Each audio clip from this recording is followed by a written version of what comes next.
All right, welcome to our grammar lesson on Thursday. So this semester we are going to have a few grammar and writing mini units here and there. So this first mini unit for grammar and writing that we're going to do is going to help you identify and write complete sentences and help you fix any incomplete sentences in your writing. Last semester in our essays, I noticed that a lot of us were really struggling to write complete sentences. So hopefully this first unit will help us understand how to do that or edit our work. Maybe sometimes we just write really fast and we forget to go back and proofread and fix those things. So we're going to go through this and then we're going to have an assignment, and then tomorrow we'll have a review and a quiz. So just the objective of this is I can identify complete, incomplete, or fragment and run-on sentences.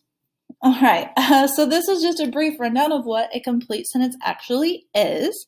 So over here on the left side of the slide, you can see that complete sentences have a subject and a predicate. That means they have a subject, a verb, and a complete thought. So the subject is who or what is doing the thing, and the verb is the thing. Sometimes there's more stuff after the verb. So some synonyms that you'll see for complete sentences might be independent clauses or simple sentences, though independent clauses are actually parts of a sentence that could stand alone, but usually is a part of a longer sentence. So over here on the teal side, a fun way to remember what a complete sentence is or what it does. Complete sentences are like adults. So complete sentences have matured like grown-ups, with everything they need to succeed in life, like a subject and a predicate. So don't confuse complete sentences with fragments, which do not have their act together yet, kind of like children. Dun, dun, dun. So that's complete sentences. Okay, so what's a fragment then? A fragment is just an umbrella term. That means a term that could be lots of different things for anything that's an incomplete sentence. So that could be just like a phrase or a word. Now there can be words, one-word sentences like no. That can be a complete sentence. However, most single words will not make a complete sentence. So a phrase or a word could be just like a subject or a predicate only. Sometimes people will put just a prepositional phrase and they think that's a complete sentence. Like, why did you go to the store? Because I had to get milk. Because I had to get milk could be a fine answer in a conversation, but if you're writing that, that is an incomplete sentence or a fragment.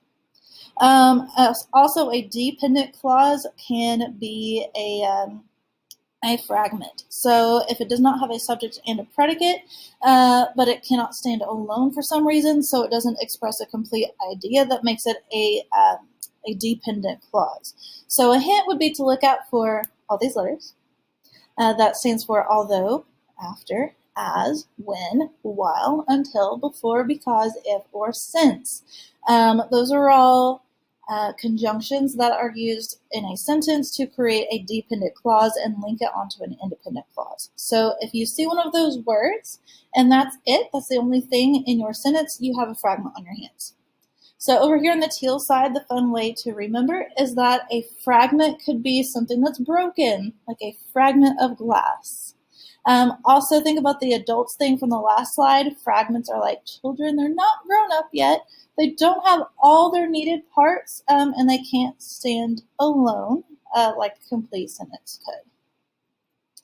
Okay, a run-on sentence. I saw lots of these in our Animal Farm essays. So many run-on sentences. So here's what a run-on sentence is over here on the white side. That is two or more complete sentences that were incorrectly joined together. So maybe you meant to use a semicolon, but you just forgot to put it without that semicolon. It is now a run-on. Maybe you tried to form a compound sentence, but you just failed. Failure is okay. It happens. That's how you learn. A run-on sentence is not just a sentence that keeps on going for too long. There are some very long, grammatically correct sentences out there in the world. Run-on sentences are sentences that are missing conjunctions or commas or otherwise connecting parts to make it a complete sentence.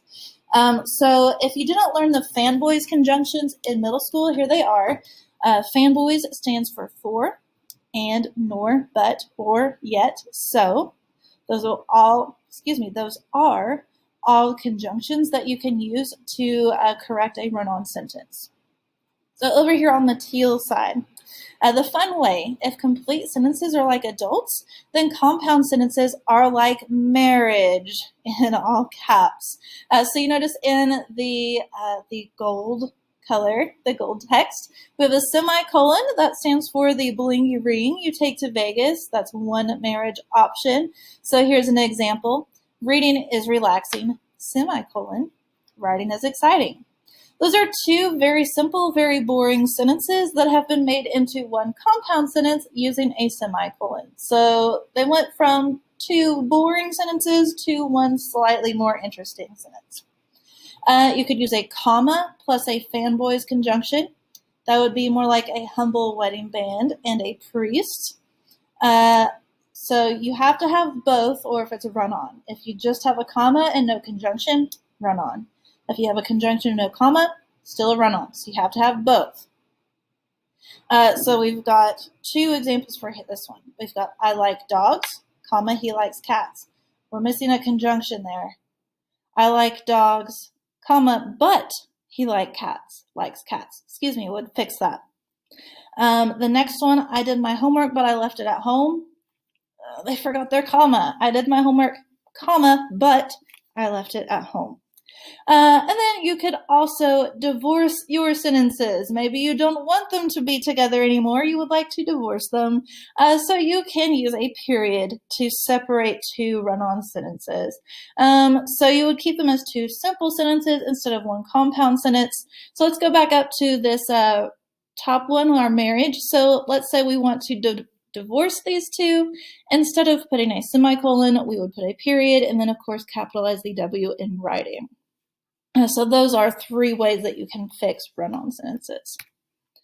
All right, just a practice. Think about how you could fix these 8 sentences. So the first one says the red car.